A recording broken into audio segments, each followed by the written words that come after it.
Ciblés par des attaques israéliennes, étouffés par la crise, submergés par les réfugiés, paupérisés par la dévaluation de sa monnaie, tributaire de l'aide internationale, le pays du Cèdre, le Liban, lance un cri d'alarme par la voix de son ministre des Affaires sociales, le docteur Hector Adjar, dentiste de profession et qui est ministre des Affaires sociales depuis 2021 au Liban. Il a signé une tribune dans le Figaro pour appeler la France et l'Europe à se mobiliser pour le Liban, laboratoire de la démocratie au Proche-Orient. Il sera demain à Bordeaux aux assises des entrepreneurs et dirigeants chrétiens, puisque lui-même appartient à cette organisation pour le Liban. Il sera lundi à Bruxelles pour essayer de parler aux responsables européens.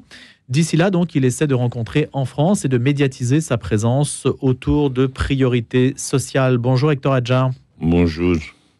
Alors, vous avez signé une tribune, on peut dire, qui est vraiment un cri d'alarme. Hein. Vous dites la situation, le mot chaos, vous l'employez. Le mot chaos, ce n'est pas anodin quand même. Oui, on vit maintenant dans un contexte chaotique au Liban. Il y a plusieurs problèmes et maintenant, surtout maintenant, il y a la guerre au sud où il y a plus que 800 blessés, plus que 150 000 déplacés et des villages qui résistent sans aide sur les frontières. Mais ce n'est pas un chaos comparable, par exemple, à ce qui se passe à Haïti. Non, ce n'est pas comparable au chaos à Haïti ou dans d'autres pays où il y a des tremblements de terre ou autres. Mais lorsqu'il y a un cumul et une association de plusieurs phénomènes et de plusieurs problèmes, et lorsque la population, plus que 80% de la population est plus que 80% de la population, ils sont dans la pauvreté, donc c'est chaotique. C'est le décrochage de la monnaie qui a été quand même... Il y a eu dépréciation de la monnaie, plus que l'explosion du Beyrouth, la guerre au sud, il y a plus que 2 millions de Syriens dans le pays, donc Covid-19, ce n'est pas facile. Vous dites, vous écrivez, le peuple libanais veut savoir, il veut savoir par tous les moyens, dans la rue, dans les urnes, dans les journaux, auprès des institutions internationales, il veut la justice et la vérité au sujet de l'explosion du port de Beyrouth. Oui, nous voulons la justice. Il y a eu une destruction, une explosion apocalyptique, et il y a eu une destruction de 40% de Beyrouth, un rayon de 10 km. Il a détruit tout. Nous voulons la justice, bien sûr. Et on ne sait pas qui c'est, si tant est que ce soit quelqu'un. Jusqu'à maintenant, non. Le procès n'avance pas. Il est bloqué. Il est bloqué par qui ? On ne sait pas. Mais vous, à votre niveau, vous ne savez pas ? À mon niveau, je ne sais pas. Et il y a des présomptions ? Non, mais il est bloqué. Ça fait 2 ans et demi qu'il est bloqué. On n'avance pas.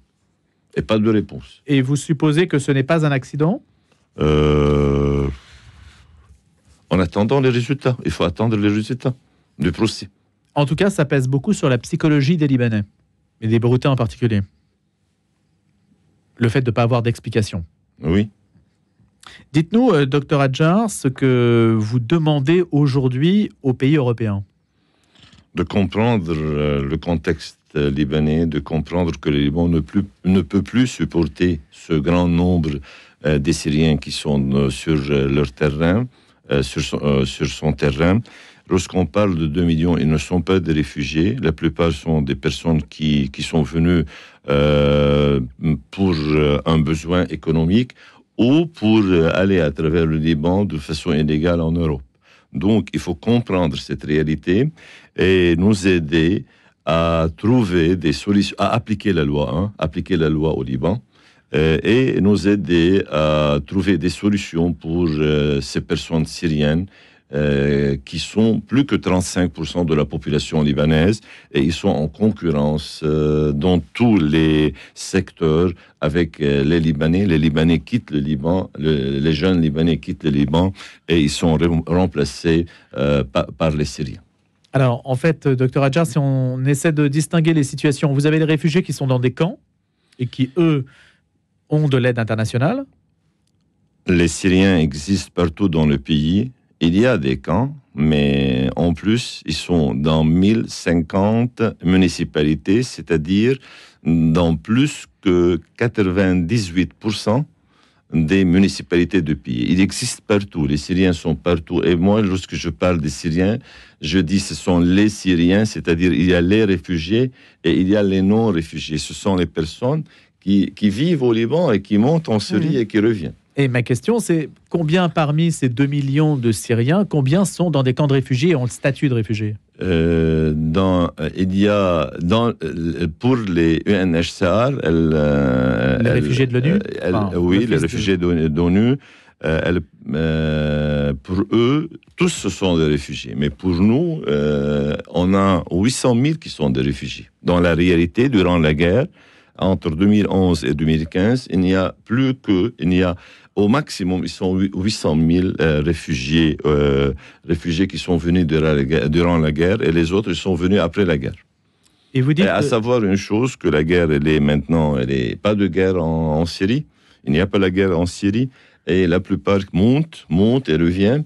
Et donc, ce sont des familles qui vivent dans des camps et en dehors des camps.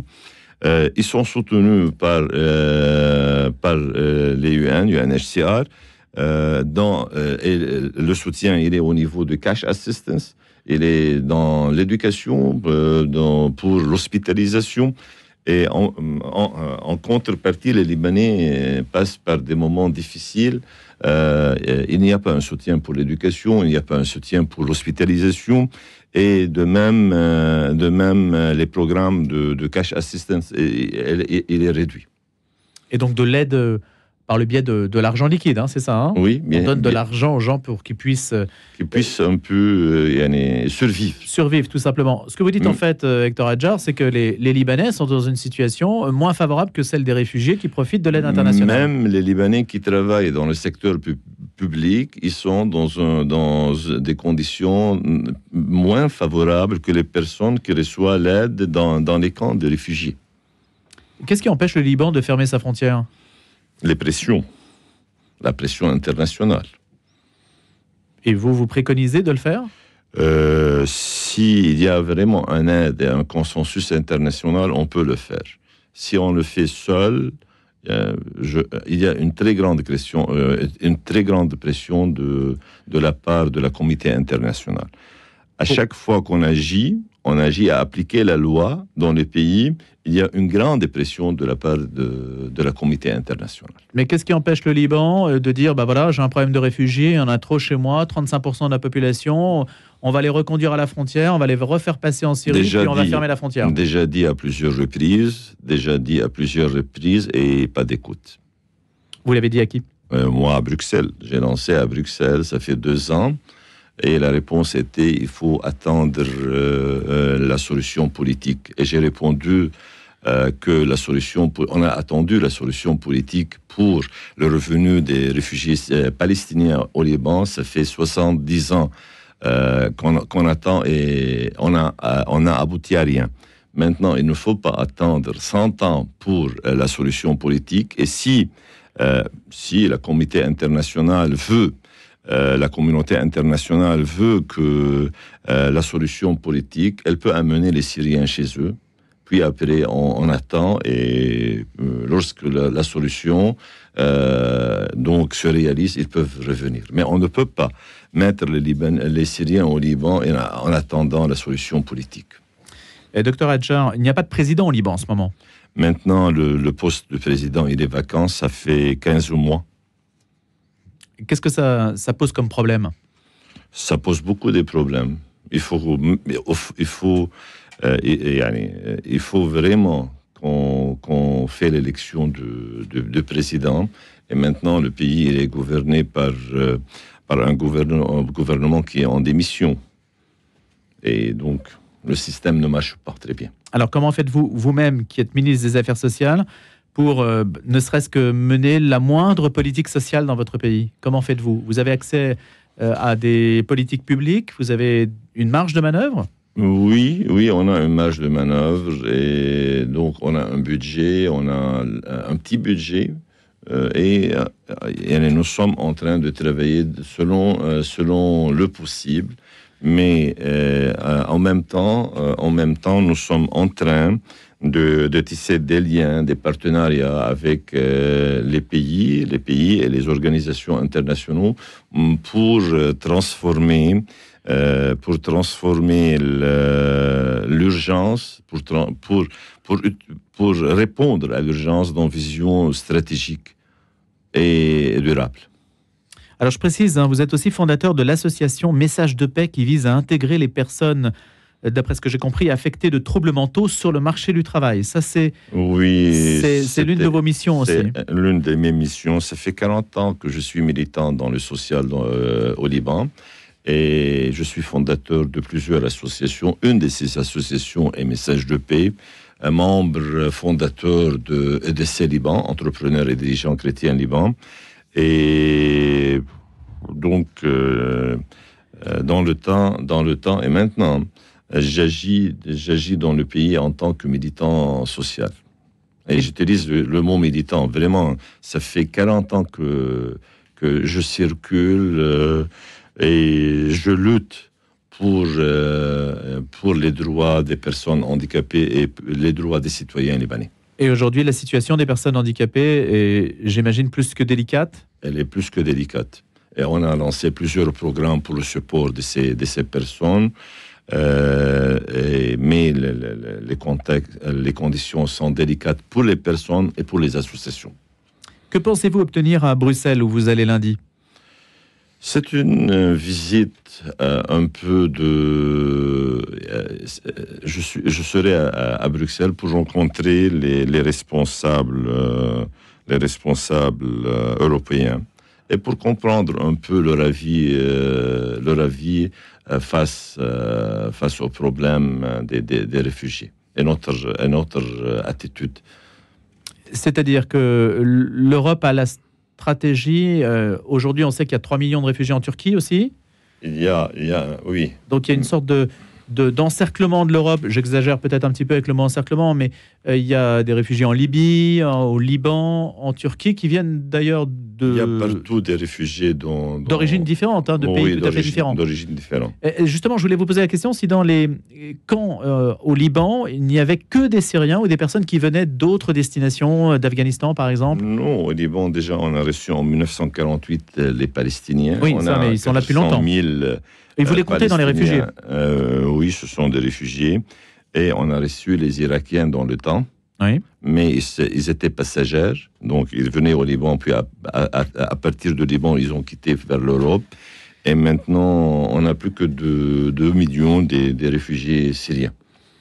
Vous dites dans cette tribune que vous avez publiée que le pacte, c'est le terme que vous employez, le pacte, je retrouve l'expression, le pacte civique libanais, qui repose sur un équilibre des pouvoirs entre communautés. Ce pacte civique libanais est aujourd'hui mis à mal. Vous parlez même de l'imminence d'une fracture irrémédiable.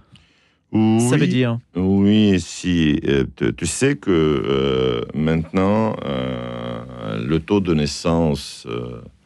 de natalité de natalité chez les Syriens, il est 4, chez les Libanais, il est 1. Donc, pour une naissance, pour chaque naissance, un nouveau-né libanais, il y a 4 nouveau-nés syriens. Ils ne sont pas enregistrés. Et donc, ils ne sont pas enregistrés, c'est-à-dire dans 2-3 ans, il y aura un changement vraiment démographique dans le pays. La part des chrétiens ne cesse de diminuer. La part des chrétiens diminue et les autres confessions, même les Druzes diminuent et les autres, ils sont en recul de nombre. Et il y a pas mal de personnes et des jeunes qui ont quitté le Liban. Et donc, Afroua, on perd le pays Afroua et le pays il est remplacé maintenant par les Syriens.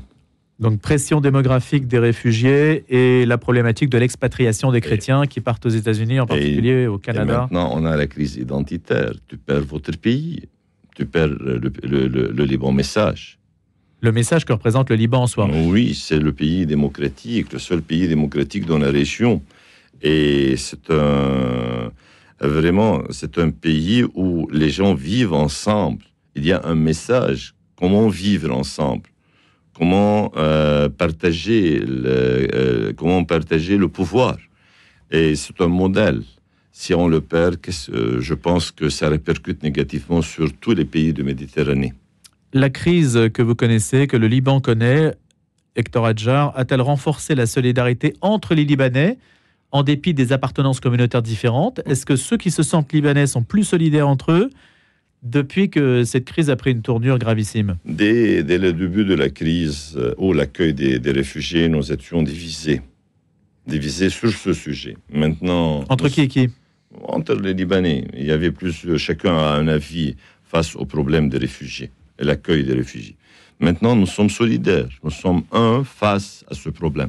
Donc, que l'on soit du Hezbollah ou que l'on soit druze ou chrétien, les Libanais, tous les Libanais, partout au Liban, ils pensent de la même façon que le Liban, il est en pleine crise, et la crise, elle est identitaire, une crise de remplacement. Le pape François, vous pensez qu'il ira au Liban? Est-ce que vous aimeriez que le pape aille au Liban? On aime et on souhaite, mais je pense que ce n'est pas un bon moment. Et pourquoi? Il n'y a pas... le poste du président, il est vacant.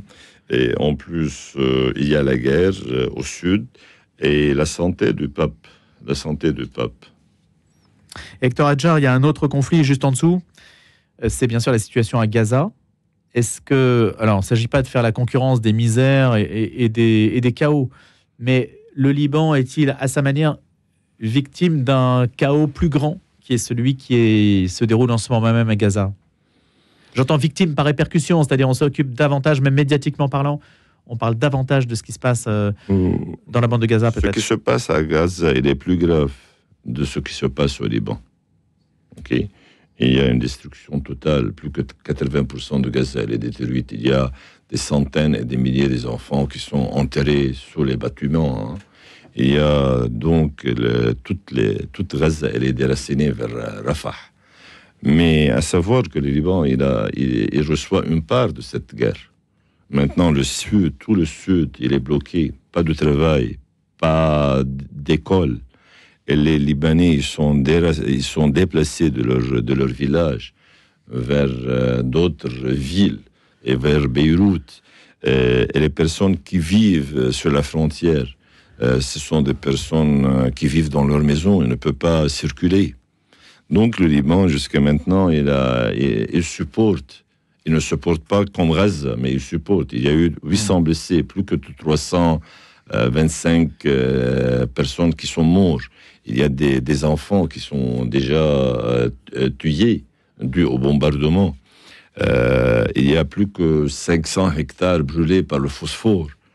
Dans le sud? Dans le sud, oui, dans le sud. Donc, le Liban souffre maintenant. Vous pensez il y a le risque de l'extension? Oui, bien sûr. Et l'extension, donc avant-hier, il y a eu un bombardement à Baalbek. Et donc, l'extension peut atteindre tout le Liban. Vous regardez du côté de l'Occident, de la France, de l'Europe, mais est-ce finalement, j'allais dire vos amis naturels sont des amis historiques, mais il y a peut-être d'autres pays, je pense à la Chine, je pense à l'Iran, qui peuvent aussi apporter de l'aide aux Libanais, après tout? Nous sommes en contact avec tous les pays, et dès le début de la guerre... La Russie même j'ai rencontré à peu près 20 ambassadeurs pour leur expliquer le contexte de notre pays. Et alors? Ce qui nous intéresse, d'expliquer, d'expliquer et d'avoir l'aide dans des secteurs bien déterminés. Et il y a des pays donc non européens qui vous aident ou pas? Oui, la Chine, par exemple, elle nous a aidés et les pays européens nous aident maintenant à faire face aux problèmes du Sud et même des réfugiés. Donc vous regardez partout en fait aujourd'hui et pas se contenter de la France? Nous sommes obligés de regarder partout, en dehors de la politique. C'est une affaire sociale. C'est une crise et donc nous sommes obligés de contacter chaque personne ou chaque État qui peut nous aider. Alors, Hector Hadjar, vous êtes aujourd'hui, donc, je le rappelle, ministre des Affaires sociales du Liban. Les organisations internationales sont présentes sur place. Il y a eu un petit scandale ou un grand scandale à Gaza sur les questions de financement, de savoir s'il y avait un parti pris politique. Aujourd'hui, les structures de l'ONU vous paraissent adaptées à la crise que vous connaissez?